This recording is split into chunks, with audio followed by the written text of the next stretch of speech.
कैसे आप सभी लोग हैं। जैसा कि आप सभी लोग जानते हैं दोस्तों कि इस चैनल पे हम लोग डेली बेसिस पे करंट अफेयर्स को डिस्कस करने का काम करते हैं दोस्तों। कहने का मतलब जो हाल फिलहाल में जो घटनाएं घटी है दोस्तों, हम लोग उस पर चर्चा करने का काम करते हैं, उस पर हम लोग बात करने का काम करते हैं। तो दोस्तों उसी क्रम में आज का जो डेट है दोस्तों, आज जैसा जाते हैं 18, एक तरीके से कह सकते हैं 18 सितंबर 2024 का डेट है दोस्तों। तो पिछला जो क्लास था, पिछला जो सेशन था दोस्तों, हम लोग उसमें क्या किए थे कि एक तरीके से दोस्तों यानी कि 17 सितंबर 2024 का जो करंट अफेयर्स था दोस्तों, वो करंट अफेयर्स हमारे द्वारा डिस्कस नहीं किया गया था। यानी कि कल मैंने उससे डिस्कस नहीं किया था दोस्तों। तो उसी को लेकर यानी आज के डेट में, अगर एक तरीके से कहा जाए, आज के डेट में दोस्तों हम 17 और 18 सितंबर 2024 का दोनों का करंट अफेयर्स को डिस्कस करने जा रहे हैं। दोनों से रिलेटेड हम दोनों के बारे में हम लोग बात करने का प्रयास करेंगे दोस्तों, उसे समझने का प्रयास करेंगे। तो आइए हम डिटेल में इसको समझते हैं दोस्तों कि 17 और 18 सितंबर से रिलेटेड क्या क्या घटनाएँ घटी है। तो हम इसकी शुरुआत यहाँ से करते हैं दोस्तों। कहा जा रहा है, पहले आप जान लेते हैं कि आज का दिन क्या है दोस्तों, आज का इसके बारे में हम जानकारी लेते हैं। कहा जा रहा है भाद्रपद का महीना चल रहा है दोस्तों, ये हिंदी नेशनल कैलेंडर के अनुसार से मैं आपको बता रहा हूँ, ये देख सकते हैं आप। भाद्रपद का महीना चल रहा है, शुक्ल पक्ष है दोस्तों, शुक्ल पक्ष का पूर्णिमा का दिन आज है दोस्तों। विक्रमी संवत 2081 और शक संवत 1946 चल रहा है दोस्तों। आगे आइए डिटेल में हम इसको बात करेंगे। इसमें कहा गया है शुक्ल पक्ष पूर्णिमा, मतलब आज पूरा चांद एक तरीके से दिखाई देगा दोस्तों। आप ये देख सकते हैं, इसकी बात कहा जा रहा है, ये दिन है, देखिए आप ये। आइए अब डिटेल में अब देखते हैं दोस्तों जी। जैसा कि आप जानते हैं कि जिस दिन का करंट अफेयर्स हम लोग डिस्कस करते हैं, उस दिन से रिलेटेड कुछ घटनाओं के बारे में, कुछ ऐतिहासिक घटना या फिर कोई अंतर्राष्ट्रीय दिवस हो या फिर कोई उसके बेसिस पे कोई दिवस हो दोस्तों जिसको मनाया जाने का काम किया जाता है, तो पहले हम उसको डिस्कस करते हैं, उसके बाद करंट अफेयर्स को डिस्कस करते हैं दोस्तों। तो इसी संदर्भ में दोस्तों हमारे पास कहा जा रहा है कि 17 सितंबर को जो दोस्तों, एक तरीके से 17 सितंबर को अनंत चतुर्दशी मनाया जाता है। कहने का मतलब कि जो गणेश चतुर्थी जिसको आप कहते हैं दोस्तों, वो आज के दिन ही मनाया जाता है, जो 17 सितंबर को, यानी कि चतुर्दशी का एक तरीके से 14वां दिन है दोस्तों। आज कह सकते हैं चतुर्दशी का 14वां दिन है। आज फुल पूर्णिमा का रात है दोस्तों, आज होगा, इसीलिए अनंत चतुर्दशी के रूप में हम इसको सेलिब्रेट करने का काम करते हैं। अनंत चतुर्दशी का मतलब गणेश चतुर्थी की बात कहा जाता है दोस्तों। अनंत चतुर्दशी आप इसको देख सकते हैं, Anant Chaturdashi is a famous Hindu festival है दोस्तों, जैसा कि आप सभी लोग जानते हैं। 14th डे ऑफ शुक्ल पक्ष इन भाद्रपद महीना, यानी कि छठा महीना। हिंदी कैलेंडर से आप देखेंगे तो भाद्रपद जो है छठा महीना है दोस्तों। भाद्रपद महीना का जो शुक्ल पक्ष होता है, उसका जो 14वां दिन होता है दोस्तों, जिसमें कि पूर्णिमा होता है, यानी कि जिसमें पूरा चांद दिखाई देता है जिस रात को दोस्तों, उस दिन क्या हो जाता है, गणेश विसर्जन किया जाता है। यानी दोस्तों उस दिन गणेश चतुर्थी होता है, गणेश भगवान का पूजा होता है, और उसी दिन एक तरीके से उसे विसर्जन कर दिया जाता है। स्मार्ट ऑन अनंत चतुर्दशी उसे कहा जाता है दोस्तों। आगे क्या कहा गया इसके बारे में, अगला जो है दोस्तों 17 सितंबर से लेकर एक और इम्पोर्टेंट इवेंट है दोस्तों, जिसमें कहा जा रहा है कि 17 सितंबर को दोस्तों, 17 सितंबर को विश्वकर्मा जयंती या फिर कह सकते हैं विश्वकर्मा पूजा के रूप में सेलिब्रेट किया जा सकता है दोस्तों। आप ये फ़ोटो को देख सकते हैं, ये जो फ़ोटो आप देख रहे हैं एक तरीके से दोस्तों ये भगवान विश्वकर्मा जी का है। भगवान विश्वकर्मा जी दोस्तों हमारे जो एक तरीके से कह सकते हैं कि जो देवताओं के हैं, देवताओं का एक विश्वकर्मा कहलाते थे। देवताओं यानी कि जब कोई देवताओं को कोई महल बनवाना होता था, कोई घर बनवाना होता था, कोई सुंदर सा महल या बड़ा सा जो उसको बिल्डिंग बनवाना होता था महल, तो दोस्तों तो देवताओं को इनके द्वारा इन्हीं को आमंत्रित किया जाता था और इन्हीं को जिम्मेदारी दी जाती थी दोस्तों। और इन्हीं के द्वारा एक तरीके से देवताओं के जो महल होते थे, जो घर होते थे, जो भी होते थे, उसको कंस्ट्रक्ट करने का काम करते थे, उनको बनाने का इनको जिम्मेदारी दी जाती थी। और वो सभी जो भी देवी देवताओं के जो महल होते थे, बिल्डिंग होते थे, घर होते थे, उसको बनाने का काम इनके द्वारा किया जाता था दोस्तों। तो इन्हीं के इस काम को देखते हुए, यानी कि इन्हीं के याद में दोस्तों हम लोग 17 सितंबर को विश्वकर्मा जयंती के रूप में मनाते हैं दोस्तों।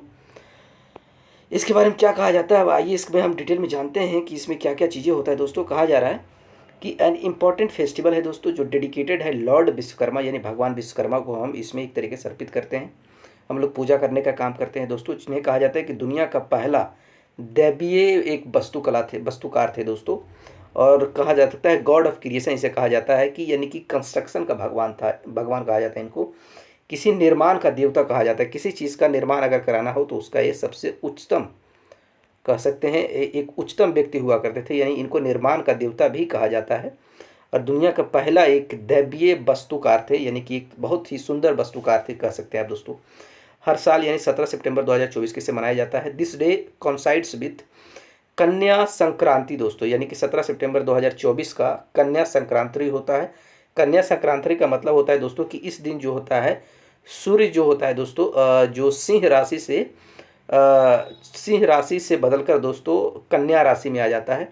पहले सिंह राशि में होता है, सिंह राशि से कन्या राशि में आ जाता है दोस्तों। इसी दिन को हम कन्या संक्रांति कहते हैं दोस्तों। और जिस जिस दिन ये घटना घटती है कि सूर्य जो होता है सिंह राशि से एक तरीके से सिंह राशि से कन्या राशि में आता है दोस्तों, तो उसी दिन को हम कह सकते, उसी दिन को हम विश्वकर्मा पूजा के रूप में उसी दिन को हम सेलिब्रेट करते हैं दोस्तों। तो जिस दिन ये घटनाएं घटती है उसी दिन ये इस त्यौहार को मनाने का जाने का काम किया जाता है दोस्तों।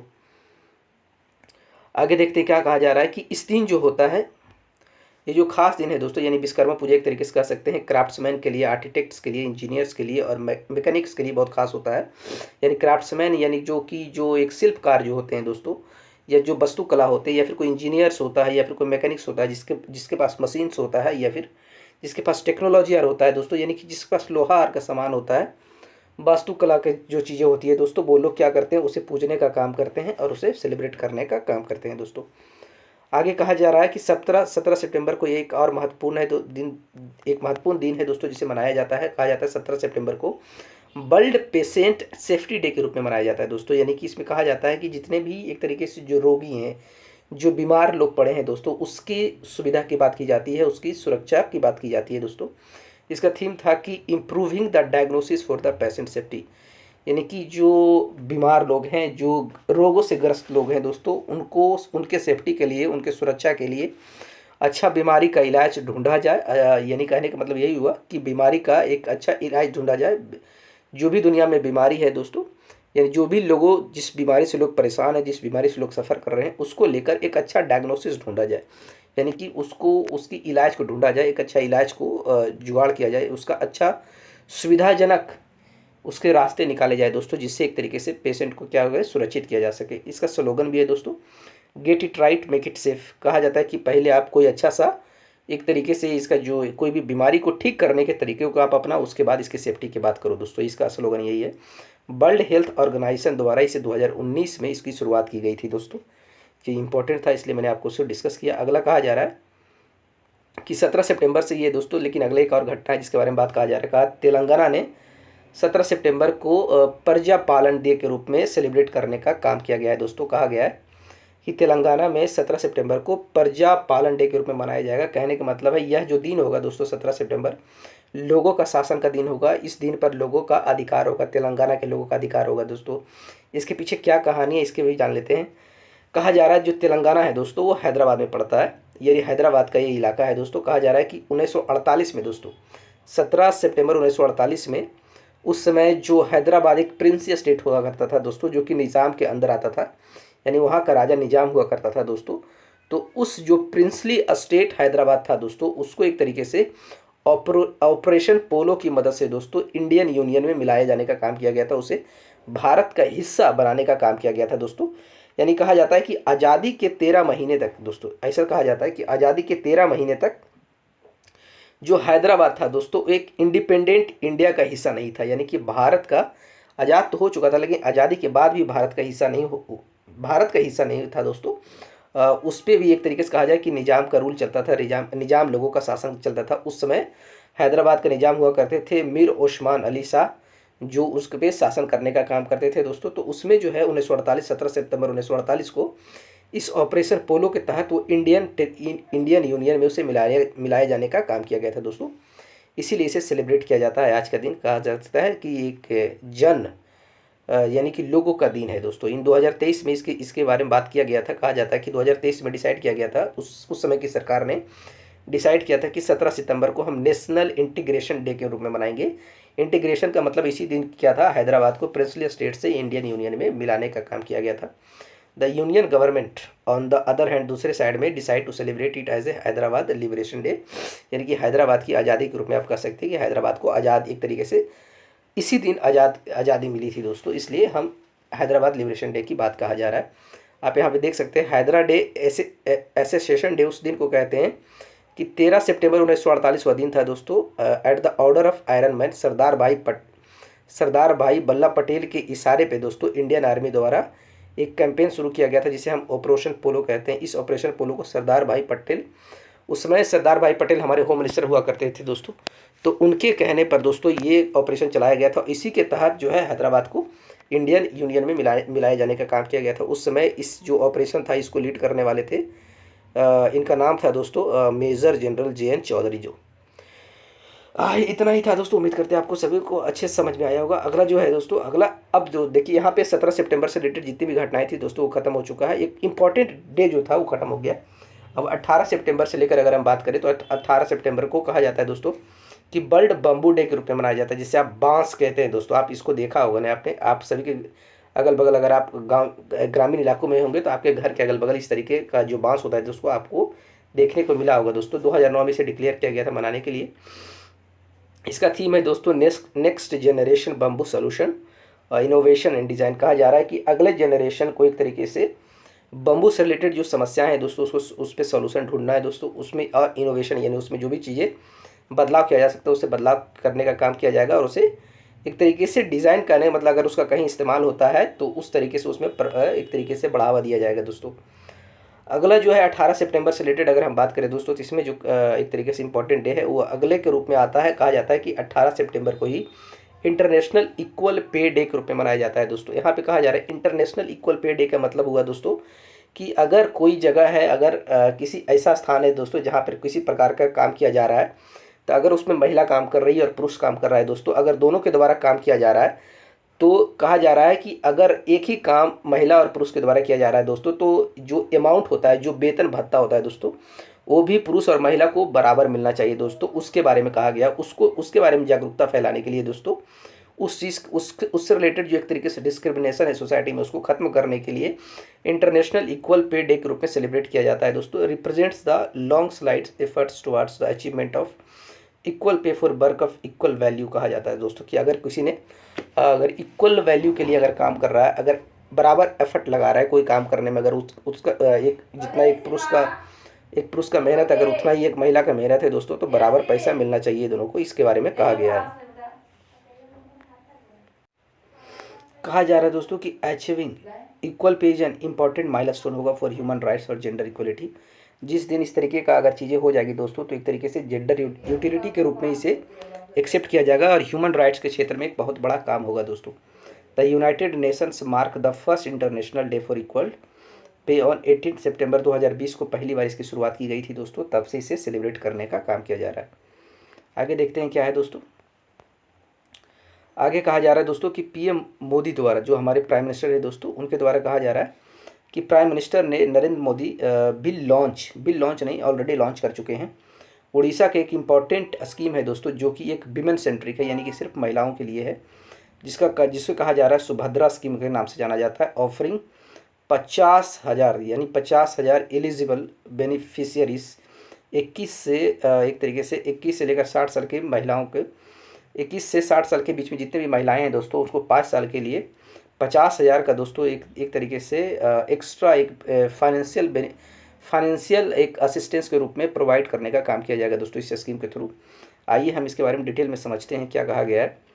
कहा जा रहा है दोस्तों कि जो PM लॉन्च है, यानी कि प्रधानमंत्री प्राइम मिनिस्टर द्वारा लॉन्च किया गया है, उड़ीसा गवर्नमेंट का एक इम्पॉर्टेंट पहल है दोस्तों जिसे कहा जा रहा है सुभद्रा स्कीम दोस्तों। उसे भुवनेश्वर में लॉन्च किया गया है, उसे उद्घाटन किया गया है। कहा जा रहा है इट इज़ द लार्जेस्ट, सबसे बड़ा सिंगल विमेन सेंट्रिक स्कीम है, यानी कि एक ऐसा स्कीम है दोस्तों जिससे सिर्फ महिलाओं को ही लाभ दिया जाएगा, यानी ये स्कीम स्पेशल महिलाओं के लिए है दोस्तों। And is expected to cover more than 1 crore महिला, और कहा जा रहा है कि इसमें 1 करोड़ से ज़्यादा महिलाओं को कंसिडर्ड किया जाएगा, इसमें एक तरीके से संरक्षण किया जाएगा दोस्तों, यानी इसका लाभ दिया जाएगा। नेम्ड आफ्टर गॉडेस सुभद्रा, यानी कि ये जो स्कीम रखा गया है दोस्तों भगवान सुभद्रा यानी देवी सुभद्रा के नाम पर रखा गया है, जो कि कहा जा रहा है कि लॉर्ड बलभद्रा और लॉर्ड जगन्नाथ, यानी कि आप जगन्नाथ जो उड़ीसा में जो पुरी में जो जगन्नाथ मंदिर है दोस्तों, उसमें जो जगन्नाथ मंदिर का जब यात्रा निकलता है दोस्तों तो उसी के बारे में कहा गया कि उसमें भगवान जगन्नाथ यानी कि विष्णु जी हैं और उनके भाई बलभद्र हैं दोस्तों, और उनका बहन जिनको कहा जाता है गॉडेस सुभद्रा दोस्तों, तो उन्हीं के नाम पर इस स्कीम को उड़ीसा में रखा गया है दोस्तों। ऑल एलिजिबल विमेन बिटवीन 21 से 60 साल के बीच में जितनी भी महिलाएं हैं उनको 50,000 रुपया दिया जाएगा दोस्तों अगले 5 सालों में, यानी 5 सालों में 50,000 दिया जाएगा, जो कि डेट होगा 2024 से 25 से लेकर 28 से 29 के बीच में इस काम को किया जाएगा दोस्तों। An amount of 10,000 per annum, यानी हर साल 10,000 दिया जाएगा, would be credited into 2 instalment के बीच में इसको बांटने का काम किया जाएगा डायरेक्टली इंटू, जो कि 5,000 हर 6 महीने पे डायरेक्टली अकाउंट में आएगा दोस्तों, ऐसा कहा जा रहा है। और इसके अलावा की अगर बात करें दोस्तों, तो इस स्कीम में कहा जा रहा है कि ही लॉन्च्ड, इसके अलावा भी इन्होंने आवास प्लस 2024 ऐप का लॉन्च करने का काम किया है, जो कि क्या करता है दोस्तों, सर्वे ऑफ एडिशनल जो हाउस होल्ड है दोस्तों, पीएम आवास योजना जो ग्रामीण लेवल पे है उसको में जो और एडिशनल हाउस होल्ड हो सकते हैं, इसमें कौन नहीं छूटा यानी कोई छूट गया है तो उसके बारे में सर्वे बताता है, उसके बारे में सर्वे करने का काम करेगा दोस्तों। एंड ऑपरेशनल गाइडलाइंस ऑफ प्रधानमंत्री आवास योजना अर्बन एरिया में जो प्रधानमंत्री आवास योजना है दोस्तों, उस पर ऑपरेशनल गाइडलाइंस भी एक तरीके से दिशा निर्देश भी देने का काम करेगा दोस्तों।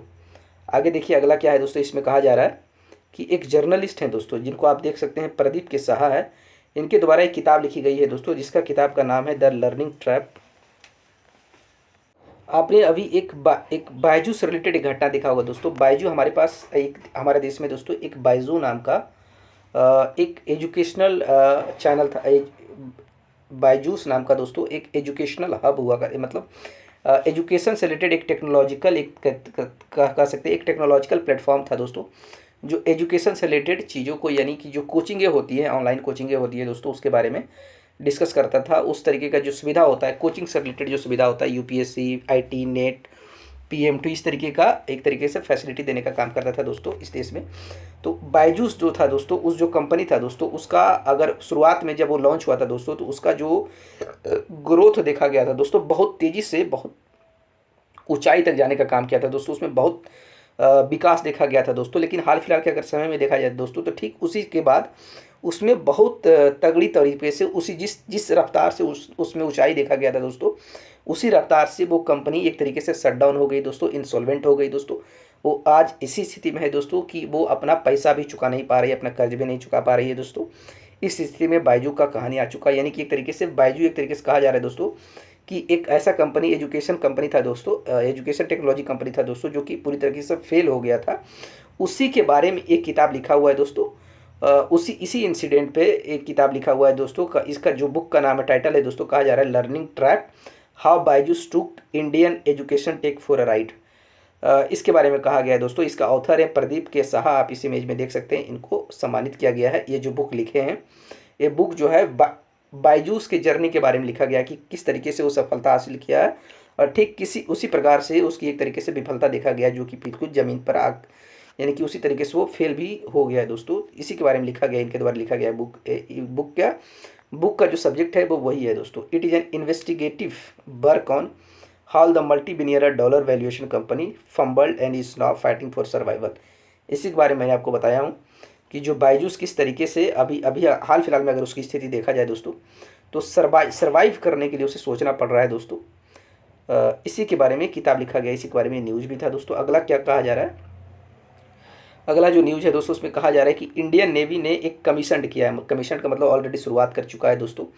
कलवारिस सबमरीन ये सबमरीन का एक क्लास है दोस्तों, सबमरीन का एक टाइप है जिसमें अलग अलग फीचर होते हैं दोस्तों। उसी को लेकर सबमरीन का एक अलग क्लास है, एक अलग कैटेगरी है दोस्तों, जिसको कहा जाता है कलवेरिस सबमरीन दोस्तों। तो उस कलवेरिस सबमरीन से एक तरीके से कहा जा सके कि मुसीबत के समय पर अगर उस कलवेरिस सबमरीन अगर कहीं किसी तरीके से दुर्घटनाग्रस्त हो जाता है, पानी के अंदर फंस जाता है दोस्तों, तो उससे कैसे निकला जाना चाहिए, उससे कोई कैसे बाहर आ सकता है दोस्तों। इसी को लेकर कहा जा रहा है एक ट्रेनिंग फैसिलिटी को कमीशन किया गया, यानी एक ट्रेनिंग फैसिलिटी को शुरुआत किया जा चुका है दोस्तों। यानी कि इसमें बताया जाएगा कि अगर आप कलवेरिस सबमरीन में फंस जाते हैं, किसी तरीके से दुर्घटनाग्रस्त हो जाता है, किसी बुरी स्थिति में आ जाते हैं, उससे आप कैसे निकलेंगे दोस्तों, इसके बारे में ही ये ट्रेनिंग आपको देगा, जिसका नाम रखा गया है दोस्तों बिनेत्र एट विशाखापट्टनम में इसकी ट्रेनिंग की शुरुआत की गई है। ये आपको सिखाने का काम किया जाएगा दोस्तों। जो भी इस पर जो पर्सनल होंगे, जो इस पर काम करेंगे, उनको इस तरीके का ट्रेनिंग दिया जाएगा दोस्तों। इसी के बारे में कहा जा रहा है कि Indian navy commissioned it's indigenously, यानी इंडिया में ही बनाया जाएगा, डिज़ाइंड एंड डेवलप्ड कलवेरी जो सबमरीन जो इंडिया में बनती है, इंडिया में ही डेवलप होती है, उससे ट्रेनिंग, उस सबमरीन स्केप ट्रेनिंग सेंटर, यानी उससे कैसे बाहर आ सके बुरी स्थिति में, कठिन समय में दोस्तों, उससे अगर कोई दुर्घटना हो जाता है, कोई परेशानी हो जाती है, तो उसके बारे में ही सिखाया जाएगा। By vice admiral Rajesh Pendharkar, जो कि एक तरीके से फ्लैग ऑफिसर है, commanding in chief eastern naval command, जो आईएनएस सतबाहना विशाखापट्टनम में पड़ता है दोस्तों। ईस्टर्न नेवल कमांड, आप इसको इमेज से देख सकते हैं, इसको देखिए, ये देखिए ईस्टर्न नेवल कमांड है दोस्तों, ये इमेज में देख सकते हैं, इसके बारे में बात कहा जा रहा है। ये देखिए ईस्टर्न नेवल कमांड है, यहाँ पड़ता है ईस्टर्न नेवल कमांड, जिसका अभी जो एक विशाखापट्टनम में पड़ता है दोस्तों। दो नेवल कमांड, तीन नेवल कमांड है, एक वेस्टर्न नेवल कमांड है जो मुंबई में पड़ता है, यहाँ पे देख सकते हैं एक साउदर्न नेवल कमांड है दोस्तों जो कोची में पड़ता है, और यहाँ पे एक ईस्टर्न नेवल कमांड है जो विशाखापट्टनम में पड़ता है दोस्तों। तो इन्हीं के जो एक तरीके से कहा जा सकता है जो कमांडिंग इन चीफ ऑफिसर है दोस्तों, ये जो जिनका नाम है वाइस एडमिरल राजेश पेंढारकर, जो कि एक कमांडिंग इन चीफ है दोस्तों। इन्हीं के द्वारा जो आईएनएस सतबाहना विशाखापट्टनम में है, इन्हीं के द्वारा हरी झंडी दिखाया गया है, इनके द्वारा एक तरीके से परमिशन दिया गया है दोस्तों।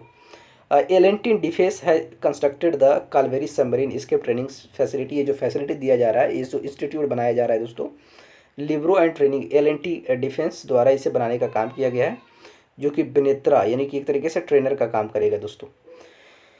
आगे देखिए क्या कहा गया, आगे उस पर भी एक नज़र डाल देते हैं दोस्तों। ये तो आपको मैंने आप समझा ही दिया कि दोस्तों कि ये इसका जो मेन मोटिव यही था इस सबमरीन का, ये ट्रेनिंग जो बनाया जा रहा है, स्केप ट्रेनिंग जो फैसिलिटी है दोस्तों, ये फैसिलिटी यही है कि इसका एम है दोस्तों to enhance the escape capability of crew का मतलब अगर कोई सबमरीन में जो मेंबर सवार रहते हैं उसके बारे में कहा जा रहा है कि वो लोग एक तरीके से उनके बाहर निकलने की क्षमता को बढ़ाने का काम किया जाएगा इसमें। From distressed Kalvari class submarine, यानी डिस्ट्रेस का मतलब अगर कोई क्षतिग्रस्त हो जाता है, कोई घटना घट जाती है तो उससे कैसे बाहर निकाला जा सकता है, इसके बारे में इनको ट्रेंड किया जाएगा। Has been indigenously designed and developed, जो है दोस्तों कि एक तरीके से इस देश में ही इसे बनाया जाता है कालवेरी सबमरीन के बारे में दोस्तों, जिसके बारे में मैंने आपको ऑलरेडी बता चुका हूँ। आगे देखिए क्या कहा जा रहा है, आप इसका एक अपॉइंटमेंट है दोस्तों जिसके बारे में हम सभी लोग को जाना बहुत जरूरी है। ये जो आप पिक्चर देख रहे हैं इनका नाम है दोस्तों, इसका नाम है अमृत मोहन प्रसाद है दोस्तों, जिनको एसएसबी का एक तरीके से कह सकते हैं डायरेक्टर जनरल के तौर पे से इन्हें चुना गया है दोस्तों, जो कि एसएसबी का सबसे उच्चतम पद है दोस्तों। डायरेक्टर जनरल इनको बनाया गया है, जिसको कह सकते हैं सशस्त्र सेवा बीमा यानी एसएसबी में, जो कि एक तरीके से इसके पहले अगर बात करें एक तरीके से अगर देखा जाए दोस्तों, तो ये जो एसएसबी होता है दोस्तों वो इंडो भूटान और इंडो नेपाल यानी कि नेपाल के बॉर्डर दोस्तों और भूटान के बॉर्डर पे ये जो मुख्यतः जो इनका जो जिम्मेदारी होता है दोस्तों, इनके द्वारा काम किया जाता है दोस्तों। उन्हीं का इनको चीफ के रूप में एक तरीके से तैयार किया गया है दोस्तों, इनको एक तरीके से अपॉइंट किया गया है। इसके जो पहले जो थे एसएसबी का चीफ, इसके पहले थे दोस्तों जिनका नाम था चीफ दलजीत सिंह चौधरी के रूप में नियुक्त किए गए थे। उनका अभी अपॉइंटमेंट दोस्तों DG of border security force में उनका अपॉइंटमेंट बीएसएफ में कर दिया गया। पहले दिलजीत सिंह चौधरी थे एसएसबी का, लेकिन उनको बीएसएफ ट्रांसफ़र कर दिया गया, और ये जो है भाई साहब इनको जो है नया जो है एक तरीके से कहा सकते हैं एसएसबी का चीफ बनाया गया है दोस्तों। और इसके अलावा और 6 जो सीपीएफ यानी कि जो पैरामिलिट्री है दोस्तों, उसको भी जानने का प्रयास कर लेते हैं। इसके अलावा एसएसबी के अलावा 6 और जो हमारे पास जो सीएपीएफ हैं यानी कि जो पैरामिलिट्री के रूप में काम करते हैं दोस्तों, उसमें एक है सेंट्रल रिजर्व पुलिस फोर्स दोस्तों, बॉर्डर सिक्योरिटी फोर्स जिसे बीएसएफ कहा जाता है, इंडो तिब्बतियन बॉर्डर पुलिस जिसे आईटीबीपी कहा जाता है, सेंट्रल इंडस्ट्रियल सिक्योरिटी फोर्स जिसे सीआईएसएफ कहा जाता है, असम राइफल जिसे एआर कहा जाता है, नेशनल सिक्योरिटी गार्ड जिसे एनएसजी कहा जाता है दोस्तों। इसमें सबसे पुराना हमारा असम राइफल्स को सबसे पुराना माना जाता है दोस्तों। और एसएसबी के बारे में और कुछ जानकारी हासिल कर लेते हैं कि कब कहाँ किस तरीके से अपना काम शुरू किया है दोस्तों, इसके बारे में भी जानकारी ले लेते हैं। कहा जा रहा है कि एसएसबी को यानी कि 1963 में से पहली बार as a special service bureau के तौर पे इसे बनाया गया था दोस्तों। कब? In the aftermath of the Chinese aggression, 1962 में जो चाइना के साथ हमारा युद्ध देखा गया था दोस्तों, तो उस स्थिति को देखते हुए एसएसबी को 1963 में as a special service bureau के तौर पे इसे बनाया गया था। उसके बाद 2001 में दोस्तों इनको क्या किया गया, मिनिस्ट्री ऑफ होम अफेयर्स के अंदर इसको मिला दिया गया, उसको कंट्रोल इसके यानी कि इसे ज्वाइंट कर दिया गया दोस्तों। फिर जून 2001 में SSB was declared as the lead intelligence agency के तौर पे Indo Nepal assigned the Indo Nepal border. फिर इनको भी एक तरीके से लीड इंटेलिजेंस एजेंसी के तौर पे इनको जिम्मेदारी दी गई कि आप देखिए इंडो नेपाल, इंडिया नेपाल का जो बॉर्डर है दोस्तों उस पर इनको जिम्मेदारी दी गई। आप यहाँ से देख सकते हैं, ये है एरिया है दोस्तों। उसके बाद 2004 में इनको एक तरीके से फैलाने का काम किया गया, और इनका जो इंडिया भूटान का जो बॉर्डर है दोस्तों उसकी भी जिम्मेदारी इनको दे दी गई है दोस्तों। आगे आप ये इमेज देख सकते हैं दोनों, ये अभी है न्यू दिल्ली का जो है नया इलेक्टेड चीफ मिनिस्टर हैं दोस्तों, इनका नाम है अतीसी। ये जो दिल्ली के हैं दोस्तों, जो नए चीफ मिनिस्टर के रूप में इनको नियुक्त किया गया है। इसके बारे में भी, घटना के बारे में हम लोग डिटेल जान लेते हैं दोस्तों कि इसके बारे में क्या कहा गया है। कहा जा रहा है दोस्तों कि Atishi named a new chief minister of Delhi after Kejriwal resign, यानी कि अरविंद केजरीवाल द्वारा दिल्ली का सीएम, एज ए सीएम उनको द्वारा रिजाइन कर दिया गया, रेजिग्नेशन दिया गया दोस्तों। उनके बाद इनको एज ए चीफ मिनिस्टर को नियुक्त किया गया है। आम आदमी पार्टी का जो लेजिस्लेटर है in the new Delhi have elected a state minister Atishi. इनका नाम देखिए इंपॉर्टेंट है दोस्तों, इनका नाम याद रखिए। इनका पूरा नाम है अतीसी मारलेना सिंह नाम है दोस्तों, जो कि अभी अरविंद केजरीवाल जी को एक तरीके से इस्तीफा देने के बाद इनको नया सीएम के रूप में स्थापित किया गया है दोस्तों। Who gave his resignation to, यानी कि लेफ्टिनेंट गवर्नर बीके सक्सेना को अरविंद केजरीवाल जी द्वारा एक तरीके से रेजिग्नेशन लेटर दे दिया गया है। सिवास फ्रॉम कल्की कंस्टिट्यूंसी, यानी कि एक विधायक है दोस्तों, कल्की जो विधानसभा जो एक तरीके से निर्वाचन क्षेत्र है, उनसे इनको चुना गया था दोस्तों। She will be the third women chief minister, यानी कि ये तीसरी महिला चीफ मिनिस्टर होंगी दिल्ली की। इनके पहले 2 चीफ मिनिस्टर के रूप में सुषमा स्वराज और शीला दीक्षित के रूप में काम कर चुकी हैं दोस्तों, और इनको तीसरी बार एज ए महिला सीएम दिल्ली को मिला है दोस्तों। तो इसमें देखा जाएगा कि इनका परफॉर्मेंस आगे कैसा होगा दोस्तों, क्योंकि इसके पहले जो 2 लेडी का नाम आता है दोस्तों, सुषमा स्वराज और शीला दीक्षित, ये दोनों के द्वारा बहुत अच्छी तरीके से काम किया गया था, दिल्ली की गद्दी को संभाला गया था, दिल्ली की जिम्मेदारी को संभाला गया था। अब देखा जाएगा दोस्तों कि इनके द्वारा कैसा काम किया जाता है दोस्तों। आज के सेशन में इतना ही रखते हैं, बाकी बातें हम अगले सेशन में करेंगे दोस्तों, क्योंकि वीडियो ऑलरेडी 26 मिनट का हो चुका है। हमारे साथ जुड़ने के लिए आप सभी लोग बहुत बहुत